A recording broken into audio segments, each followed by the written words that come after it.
Allahumma salli ala Sayyidina Muhammad wa Duduk ala gelak ali je dia tadi. Sayyidina Muhammad. Nuzul Quran. Nuzul Quran adalah satu peristiwa nuzul dan peristiwa Quran.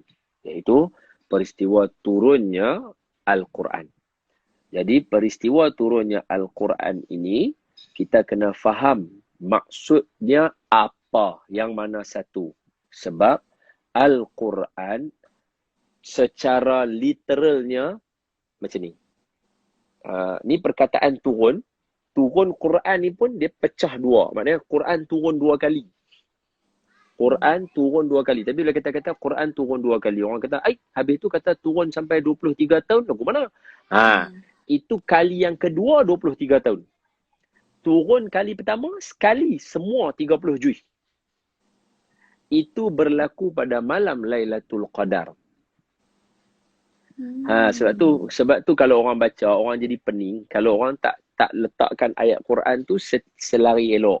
Orang baca, Ustaz, bukankah kata Quran turun malam Lailatul Qadar? Malam Lailatul Qadar 10 malam terakhir. Macam mana boleh tarikh 17 hari bulan? Hari ni. Kita punya Allah juga. Inna anzalnahu fi lailatul qadr. Kan kita baca kan? Kita baca, kita kata Bismillahirrahmanirrahim. Inna anzalnahu fi lailatul qadr. Wa ma adraka ma lailatul qadr. Lailatul qadri khairum min alfi syahr. تنزل الملائكة والروح فيها بإذن ربهم من كل أمر سلام هي حتى مطلع الفجر. Nampak ayat dia? Sesungguhnya diturunkan ia tu semua orang sepakat lah, satu dunia sepakat dah. Ia tu adalah Quran. Sesungguhnya telah turun ia Al-Quran pada malam Lailatul Qadar. Malam Lailatul Qadar tu kamu tahu dah apa dia? Sesungguhnya dia adalah satu malam yang lebih baik daripada 1000 bulan. Jadi kita pula baca hadis. Nabi kata, carilah kamu Lailatul Qadar 10 malam yang terakhir. Hadis yang lain, atau kama qala, carilah Lailatul Qadar pada malam-malam yang ganjil. Jadi semua orang tahu bahawa turun Quran berdasarkan ayat Quran adalah pada malam Lailatul Qadar. Jadi macam mana orang Malaysia sambut 17 Ramadan? Nuzul Quran juga. Maka di sini ulama sepakat dalam kitab-kitab ulumul Quran ni, banyak ni ulumul Quran. Sini ada nama dia kitab Manahilil Irfan fi ulumil Quran. Atas dia Al-Itqan fi ulumil Quran. Sini belah kanan ni Al-Burhan fi ulumil Quran. Lepas tu kitab-kitab hak Melayu pula berum penuh semua fi ulumil Quran. Kitab sejarah Al-Quran, perbincangan sejarah Al-Quran, kitab mukhtasar, kitab mengenali Al-Quran. Banyak kitab-kitab dekat sini berkaitan dengan sejarah tarikhil Quran, sejarah Al-Quran, banyak. Jadi berdasarkan semua kitab yang ada sini, kita mengatakan bahawa turun Quran 2 kali. Satu pada malam Lailatul Qadar, daripada Lauh Mahfuz tempat Allah simpan. Innahu laqur'anun majid fi lauhim mahfuz. Kan? Quran ni canggih dia sebab dia cerita diri dia sendiri. Hak tu terror Quran ni. Dia habaq siap-siap. Dia memperkenalkan diri dia. Assalamualaikum, saya Quran. Saya turun daripada Lauh Mahfuz. Innahu laqur'anun majid fi lauhim mahfuz. So dia perkenalkan diri dia. So kita tak payah duk pandai-pandai duk buat cerita lebih kurang. Kita ikut sebab Quran dia sendiri perkenal diri dia. Saya Quran yang majid, yang lurus. Saya berada di Lauh Mahfuz. Jadi macam mana daripada Lauh Mahfuz tiba-tiba nak mai dekat Nabi? So step yang pertama, Allah buat turun dulu daripada Lauh Mahfuz kepada sama'id dunia, kepada langit dunia. Baitul Izzah nama dia. Daripada Baitul Izzah ni lah dia akan turun pecah 23 tahun. Kali pertama turun 17 Ramadan. Tu cerita dia. Barulah turun Iqra bismi rabbikal ladzi khalaq. Jadi sebab tu almarhum Tan Sri Hasan Azhari dia karang dekat kita lagu lenggok tu supaya kita hafal. Kalamun qadimun la yumallu سماعه تنزه عن قول وفعل ونيات تنزه عن قول وفعل ونيات. Apa dia? Mula mukadimah dia. Kalamun qadimun. Kalam yang qadim. Makna Allah dah sebut lama dah. Quran ni dah ada dah siap-siap. Dia bukannya hari ni nak baca, hari ni baru Allah dah. Sebab tu peristiwa kalamun qadim ni, kalamun qadim yang kita duk baca, yang Tan Sri Hasan Azhari terapkan kepada rakyat Malaysia. Hak ni bukan jalan-jalan orang. Baca buku. Saya ada tu bawah tu. Tu saya duk tunjuk tu. Ke arah sana tu. Rak yang kedua tu ada buku silsilah Tan Sri Hasan Azhari. Beliau adalah berketurunan, beliau berketurunan Qushashiyah. Qushashiyah ni kampung sebelah kampung rumah Nabi lahir. Sebelah dengan nama Syi'ib Ali. Heliza duk pi Mekah tu kan, duk pi kat rumah Nabi lahir tu kan. Maktabah tu kan. So, kalau kita berdiri depan ni, kita tengok maktabah tu lagu ni kan, dia ni ada tangga dia kan. Dia ada tangga dia, orang selalu tangkap gambar kat tangga dia kan. Dia naik tangga tu sebab dia macam bukit. Dia nama dia kawasan tu Syi'ib Ali. Kalau belah kanan Jabal Qubais. Belah kanan Jabal Qubais, depan Syi'ib Ali, belah kiri perkampungan Qushashiyah. Sebelah. Tan Sri Hasan Azhari keturunan Qushashiyah. Nama belakang Tan Sri Hasan Azhari, Ustaz Taha misalnya, anak almarhum Tan Sri Hasan Azhari kan, muka macam Tan Sri Azhari. Ada nama dia? Muhammad Taha bin Hasan Al-Qushashiyah. Dia ada kat belakang dia tu. Masya Allah. Ni sebab tu beliau bukan calon-calon orang. Keturunan mereka yang menyusunkan zikir kepada kita lepas semayang tu, astaghfirullah 33, alhamdulillah, la ilaha illallah 33, lepas tu kita baca Allahumma ajirna minan nar, lepas tu kita baca Allahumma antas salam, lepas tu kita baca surah Fatihah, lepas tu kita baca ayat kursi, lepas tu kita baca subhanallah 33, alhamdulillah 33, Allah akbar 33, tutup dengan la ilaha illallah, lepas tu kita baca doa. Ini adalah wirid Qushashiyah. Keturunan ini zikir Qushashiyah. orang. Ulama mereka yang karang susun. Ulama mereka. Jadi dengan semangat keluarga yang begitu, Tan Sri Hasan Azhari tanam dalam otak kita supaya kita sepakat dengan mengatakan kalamun qadimun la yumallu sama'uhu. Pasal apa kita kena kata lagu tu? Sebab peristiwa besar telah berlaku ketika zaman Imam Ahmad bin Hanbal. Imam Ahmad bin Hanbal rahimahullahu ta'ala, ini anak muridnya Imam Syafi'i. Imam Syafi'i biasa bermimpi Nabi mai jumpa Imam Syafi'i, bagi tahu kat Imam Syafi'i, sampaikan salam kepada Imam Ahmad bin Hanbal dan bagi tahu dekat dia, kata Al-Quran itu qadim. Ini peristiwa besar. Kemudian Imam Ahmad bin Hanbal bila dengar lagu tu, sebab Imam Syafi'i utuskan khodam dia pergi jumpa Imam Ahmad bin Hanbal dan sampaikan salam. Imam Ahmad bin Hanbal bagi baju dan sebagainya. Imam Ahmad bin Hanbal kekalkan mengatakan Al-Quran itu qadim sampai kena penjara, sampai kena sebat. Dan yang sebat dia tu pula anak murid dia yang biasa mengaji dengan dia dalam pengajian di masjid. Maka anak murid dia itu, instead of sebat dekat badan, dia sebat dekat kepala. Jadi bila dah dilepaskan daripada hukuman penjara, bila ada pemimpin yang mengikut ahli sunnah wal jamaah mementakbir ketika itu di kawasan bumi Mekah Al-Mukarramah, maka Imam Ahmad bin Hanbal dibebaskan daripada ni sebab semua berpegang dengan Quran kalamun qadim.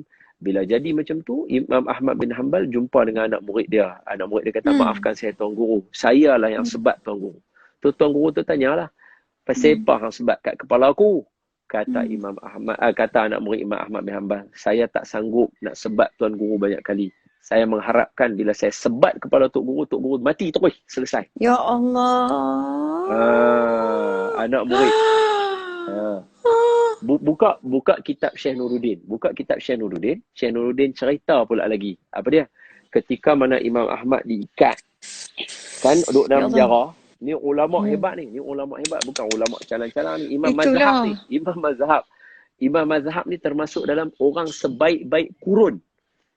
Zaman 3 kurun, khairul qurun qarni, summa alladhina yalunahu, summa alladhina yalunahu. Ini Imam Ahmad bin Hanbal duduk tang sini ni. Zaman yang Nabi kata terbaik, mana umat dia ni umat terbaik ni. Tapi masa dia kena penjara tu, dia ikat dia tak pakai baju sebab nak kena sebat. Jadi yang tinggal seluar lah.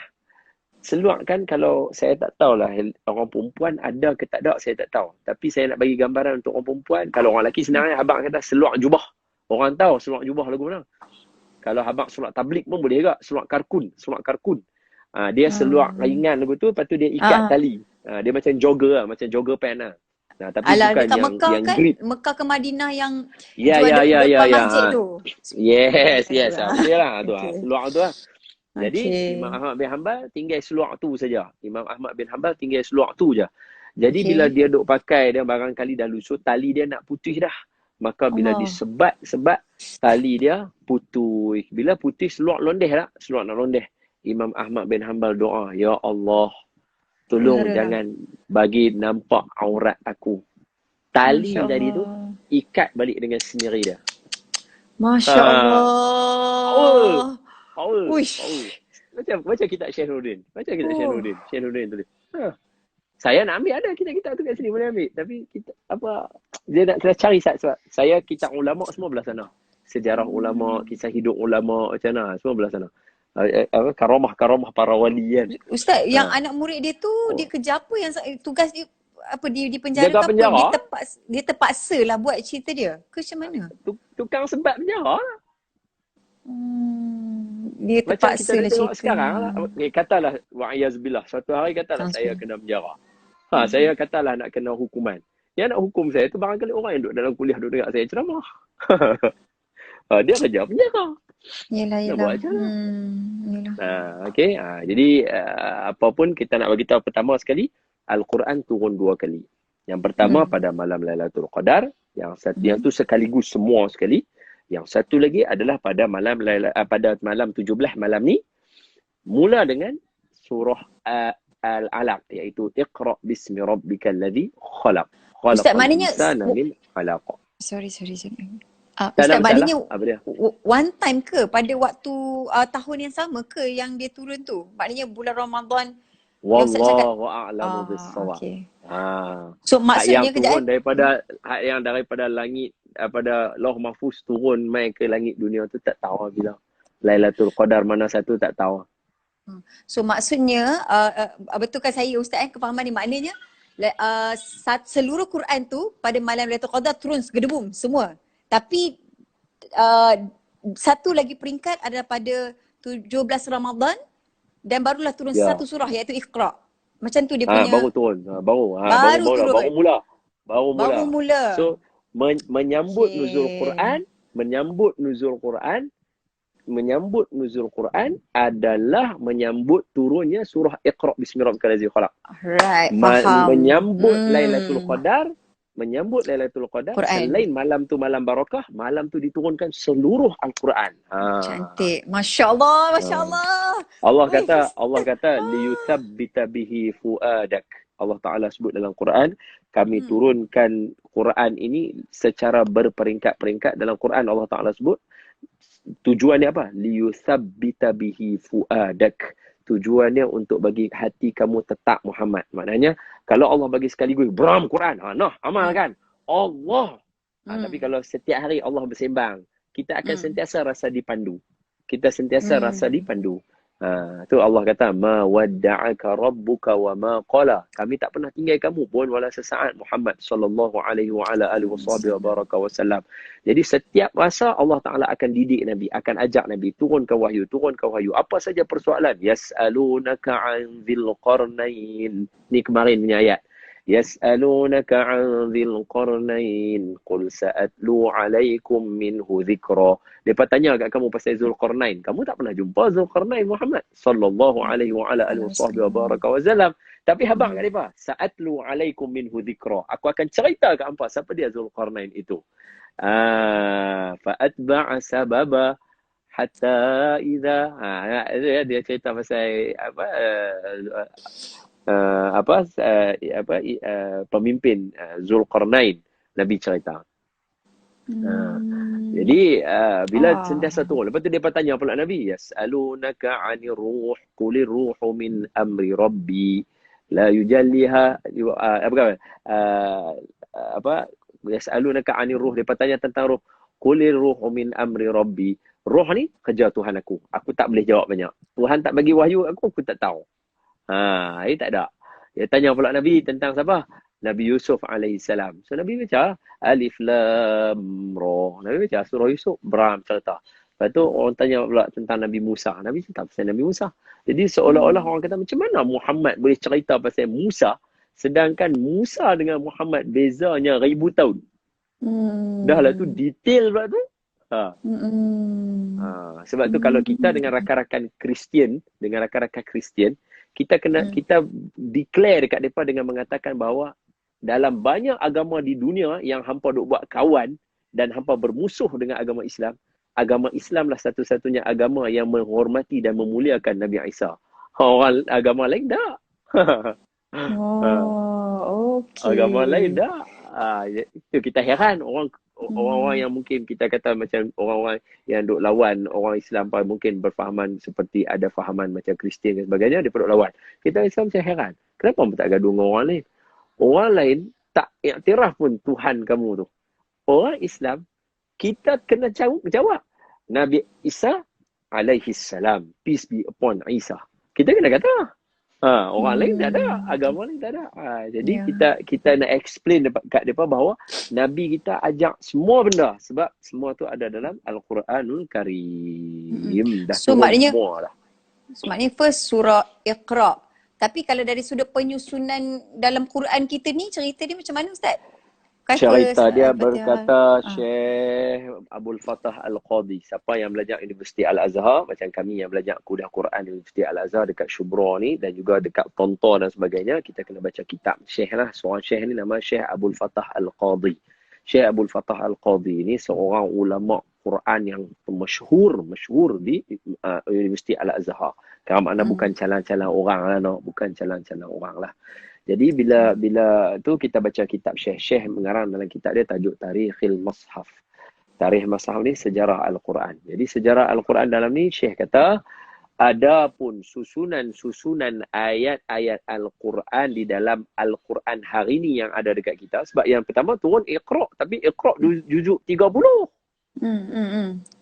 Lagu mana ni? Maka berdasarkan kepada hadis Nabi SAW, hadis sahih.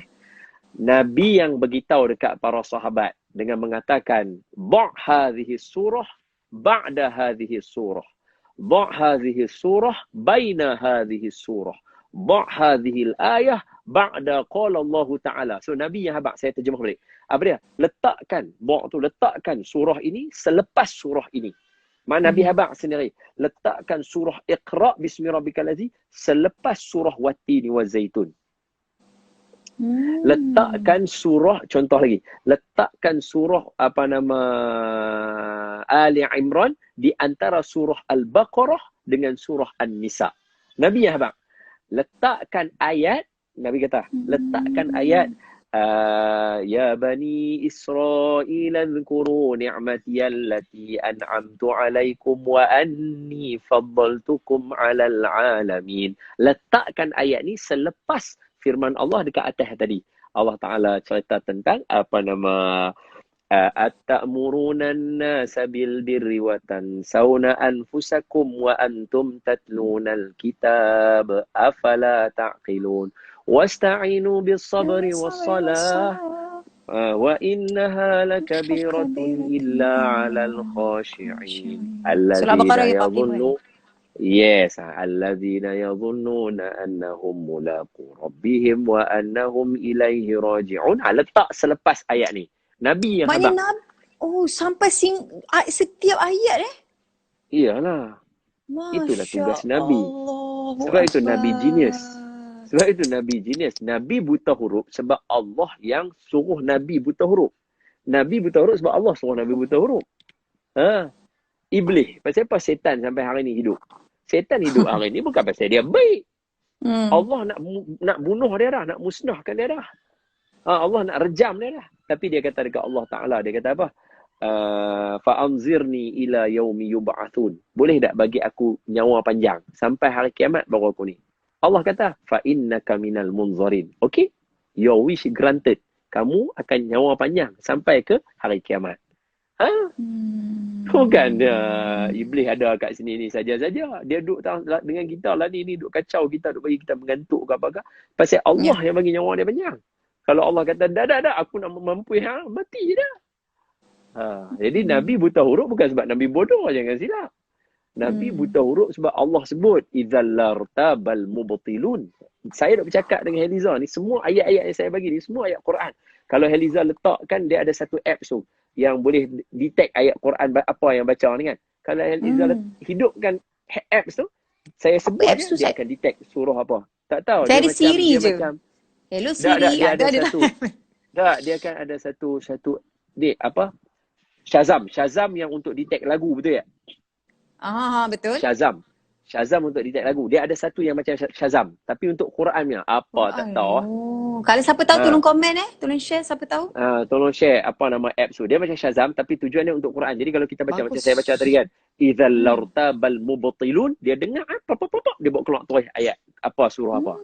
Sebab saya duk bagi hujah dekat Eliza ni semuanya dalil-dalil Al-Quran. Maknanya Quran sendiri cerita diri dia. Jadi Nabi ni Allah Ta'ala bagi buta huruf sebab apa? Idzal lartabal mubtilun. Sebab kalau tidak orang kata kamu reka Quran. Nampak tak? Ada objektif yang lagi besar yang Allah nak jaga. Setakat orang nak tuduh buta huruf tu steady. Alah, orang nak kata buta huruf, buta kayu. No problem lah. Benda tu kecil kan. Nabi senyum. Tak ada masalah. Makan limau masam pun Nabi boleh senyum. Setakat makan limau masam pun Nabi boleh senyum. Punya terror Nabi. Setakat hampa kata aku buta huruf ni. Hampa kata anak aku mati sebab aku tak pandai pun. Allah Ta'ala jawab. Inna a'tainakal kautsar fasalli li rabbika wanhar inna syani'aka huwal abtar. Siapa yang mengatakan kat kamu, mereka tu lah yang tak ada keturunan esok. Putih habis mati dia. Ustaz, dia cakap tartil. Rasa tartil ke? Tartil. Betul ya? Tartil. Betul. Tartil. Ui. Bagus juga sebab kadang-kadang bila kita sampai kat masjid, tiba-tiba ada orang tengah mengaji. Kan kita macam lah surah apa kan. Sebaguslah. Masya Allah. Tapi nak pergi letak handphone kat dia. Nak pergi letak handphone kat dia tu minta izin lah. Saya kira pergi suar handphone depan dia tu.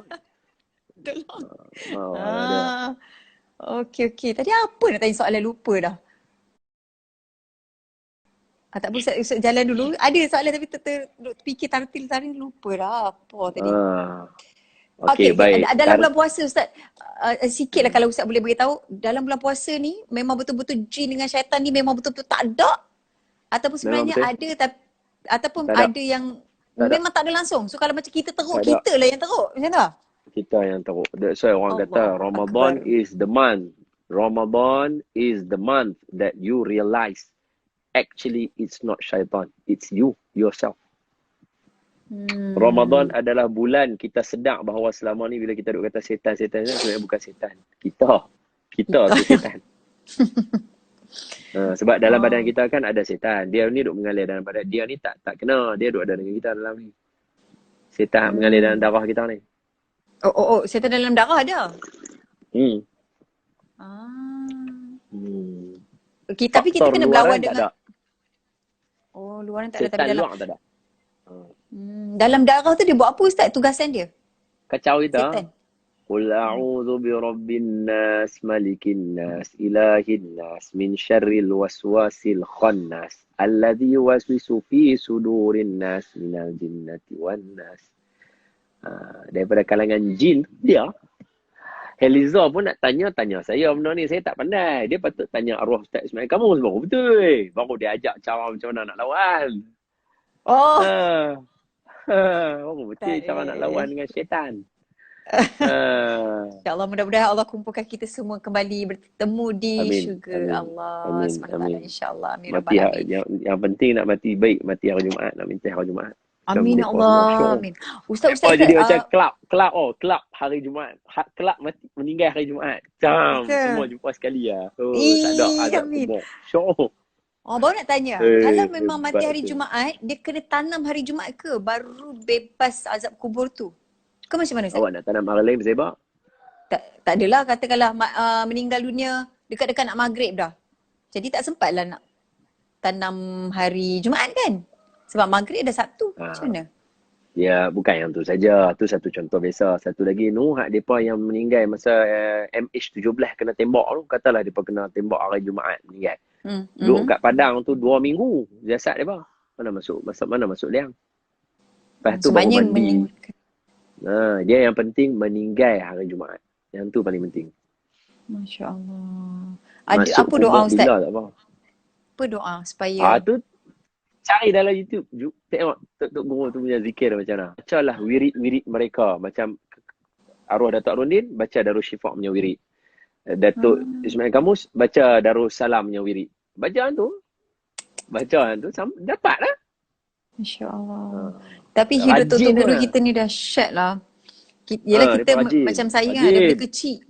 Dengar daripada kaset. Sampailah ke hujung hayat dia tu, Masya Allah. Tengok satu gambar tu, Tok Guru Arundin kan tengah buat ceramah. Datuk Ismail Kamus duduk kat bawah tulis.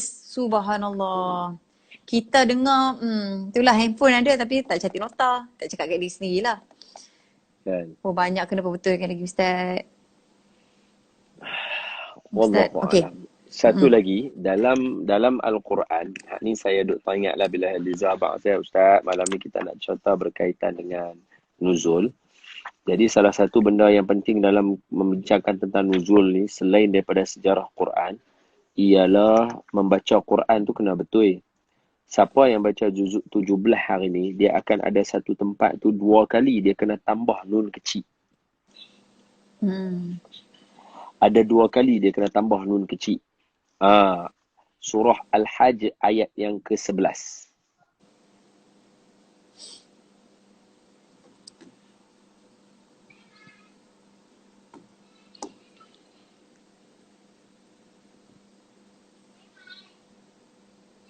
Dapat? Okey. Ayat yang sebelah tu. A'udzubillahi minasyaitonir. Surah Al-Hajj ayat 11. Muka surat apa ada tak? Eliza ada muka surat tak? Saya buka handphone. Muka surat 333. 333. Okey. Surah Al-Hajj ayat 11 muka surat 333. Allah Ta'ala kata apa? Bismillahirrahmanirrahim. Wa minan nasi man ya'budu Allah ala harf fa in asabahu khairun yatma'anna bih. Nampak dia kena baca macam tu. Okey. Nampak?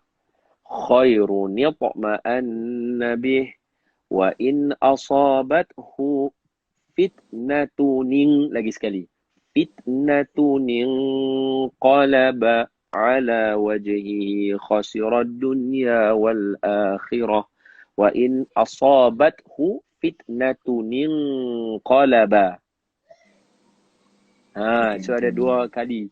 Untuk juzuk 17 ajalah. Sebelum ni juzuk 2 ada, juzuk 4 dah ada, banyak juzuk ada. Tapi nak abang kata hari ni kalau juzuk 17 dia 2 kali ada jumpa. Ada tambah. Satu ayat tapi ada 2 kali kena tambah nun kecil kat situ. Sekadar nak bagi tahu saja, takut orang tak perasan. Sebab reason dia Ustaz?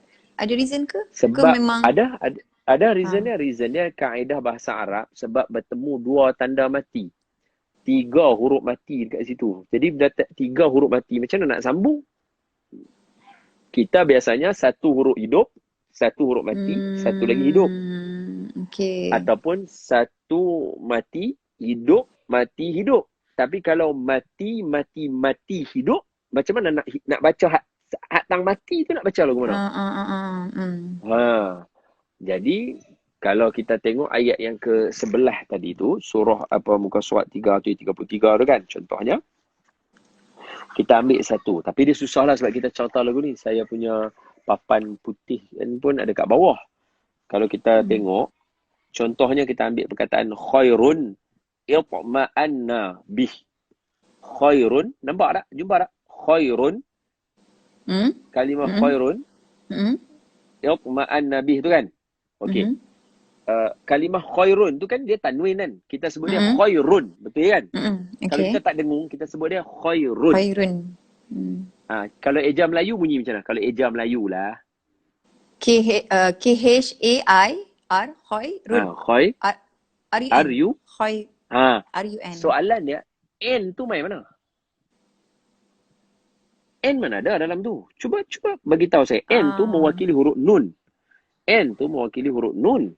Jadi nun mana ada dalam tu? Khairun mana ada nun? Nun tu ada di mana? Nun tu ada dalam tanwin tu. Tu nama dia tanwin. Dia ada nun dalam dia. Jadi nun tu dia buat apa? Nun tu mati. Sebab tu kita kena kata khairun. Sebab nun tu mati. Jadi nun mati, alif wasal, o pula mati. Jadi nak sambung ni nak jadi macam mana ni? Kalau nak dengung pun tak boleh dengung. Sebab kalau nak dengung, tanwin kena jumpa huruf lepas tu. Huruf tu kena ada baris. Ya. May ya'mal. Mim nun mati. Okey. Ya tu hidup. Jadi baru dia jadi may ya'mal. Habis kalau lagu ni nak bunyi lagu mana? Khairut ma'an, tak betul. Jadi macam mana nak bunyi? Disebabkan dalam istilah tajwid dia panggil iltiqa'us sakinain ataupun iltiqa'us sakinain, bertemunya dua tanda mati. Jadi bila dia nak jumpa tu nun tu secara automatik, kaedah bahasa Arab dia akan terus berbaris diri dia baris bawah. Jadi kita akan baca khairu ni'ma'an. Dia akan hidup secara automatik dekat tu. Ni automatik auto download. Wow, Masya Allah. Thank you, Ustaz. Masya Allah. Itu saya pesan tu. Dia ada banyak tu. Kalau surah tu, Ikhlas pun sama juga. Surah Qul Huwallah. Kalau kita sambung. Bismillahirrahmanirrahim. Qul Huwallahu ahadun. Kan? Qul Huwallahu ahad. Dunillahus samad. Sebab dia sambung dengan lam tu, dia kena jadi ada nun tu. Dun tu dia kena tukar. Qul huwallahu ahadunillahus samad. Lam yalid wa lam yulad. Dia akan jadi macam tu. Boleh dapat Okey. Nun baris bawah. Orang tanya kenapa baris bawah? Ini bahasa Arab, bukan bahasa kita. Macam orang tanyalah. Kalau kita kata memberi tu orang tu bagi kat kita, betul tak? Saya memberi tazkirah. Kenapa memberi? Kenapa tak memberi? Sebab dia kaedah bahasa Melayu. Hang kena tanya orang Melayu. Hang tak boleh tanya orang lain. Orang Melayu je akan abang kata, memberi paling betul. Kalau orang tanya, pasal apa betul? Bahasa dia betul lah. Sama lah macam bahasa Arab. Kenapa nun baris bawah? Kenapa tak baris atas atau baris depan? Dia bahasa dia lagu tu. Faham. Okay? Alright. So malam-malam nuzul Quran macam ni Ustaz, apa bila ada guideline nak buat apa, syok lah. Sebab kalau tak ada guideline, kita pun lama-lama duk main Instagram, semua berlalu lah sudah. Macam mana? Amal ibadah serah pada kita. Amal ibadah serah pada kita. Semua malam ni laku. Baca Quran laku, semayang laku, duduk zikir laku, baca buku menelaah ilmu pun laku, tulis makalah pun laku, tulis buku paper magister, master pun laku, tulis paper PhD pun laku, buat assignment degree pun laku malam ni. Semua dikira sebagai menghidupkan malam qiyamul lail. Semua tu laku. Main game tak laku. Instagram. Candy Crush ke, Diner Dash ke, panah-panah ke, Need for Speed ke, bola FIFA ke apa. Dia tak kira walaupun dia bersengkang mata. Kecuali dia zikir. Sambil main sambil zikir. Subhanallah. Haram jadah aku kena tembak. Subhanallah. Abang dapat pahala. Okey. Baru dapat. Kalau main saja semata bergelak dengan kawan dia tak dikira sebagai menghidupkan malam. Walaupun hidup tu kita jaga, tapi maksud menghidupkan malam dengan ibadah. Ustaz nak tanya, bila duduk kat rumah ramai orang buat home workout. So bila home workout dia pergilah buka dekat YouTube, workout, tapi dekat rumah lah. So dia buka YouTube untuk tengok macam mana trainer tu buat, tapi dari YouTube. So bila YouTube, dia punya tenaga pengajar dalam YouTube tu perempuan, contohnya Mak Saleh. So bagaimana dia Syok kalau ah. dia macam betul? mana kan, yelah, kalau perempuan tengok waktu siang, waktu berpuasa ataupun waktu malam, adakah dia berdosa? Dan kalau lelaki dia Dosa. follow, walaupun Dosa. perempuan Kalau yang saya duduk rumah, tengok hak duk buat aerobik tu perempuan, berdosa. Perempuan yang di rumah perempuan yang tengok hak buat aerobik tu jantan pun berdosa. jadi kena sama jantina lah. Sama jantina pun cari hak proper. Sebab Bukan aurat dia. Sama jantina bukan alasan untuk kita tengok pungkok orang. Betul tak? Sebab saya terfikir, Ija terfikir Ustaz, sebab bila orang dah buat home workout dan dia kena ada satu guideline dia orang tengok. Maka di sini macam mana? telah menjadi kewajipan kepada lelaki-lelaki dan perempuan-perempuan yang menutup aurat sempurna untuk buat video workout untuk bantu orang untuk buat. Tapi mencabar kat Ustaz. Sebab dia punya pergerakan dia. Kakak, bersenam ni, dia kaedah.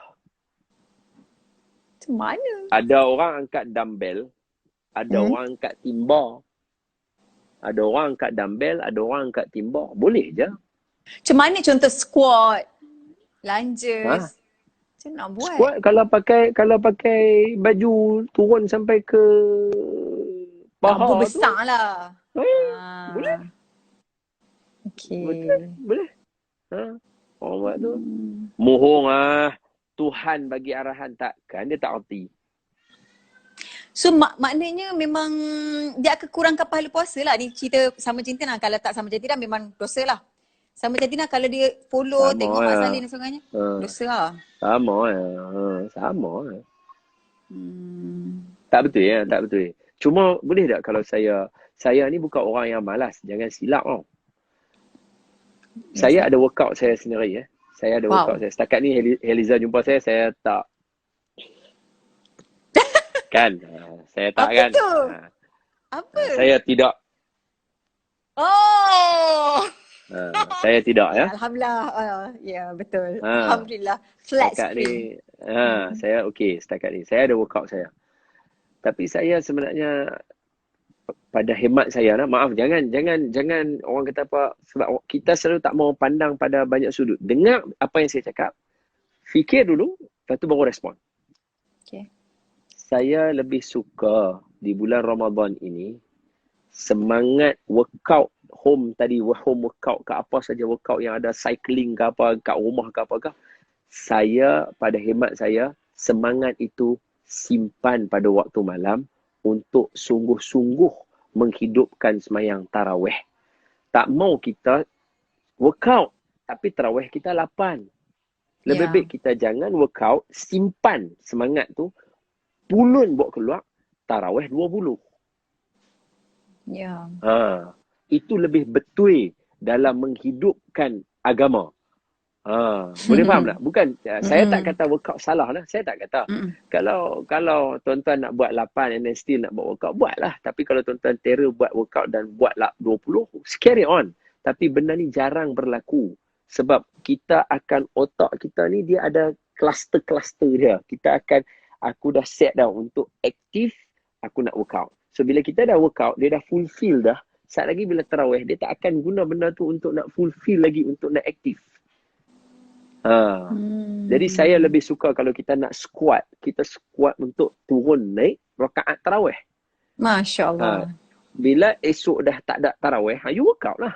Gantilah, tak ada masalah. Sementara ada tarawih, tenaga kita tu kita kumpul untuk keluarkan malam. Tu ni ada orang duk tulis energy reserve apa semua. Itulah lebih kurang lagu itulah maksudnya. Saya pun pandai juga lah bahasa Inggeris sikit-sikit ni. So Ustaz, soalan je tadi yang mula-mula sekali tu, tarawih tu boleh up to berapa? Berapa banyak?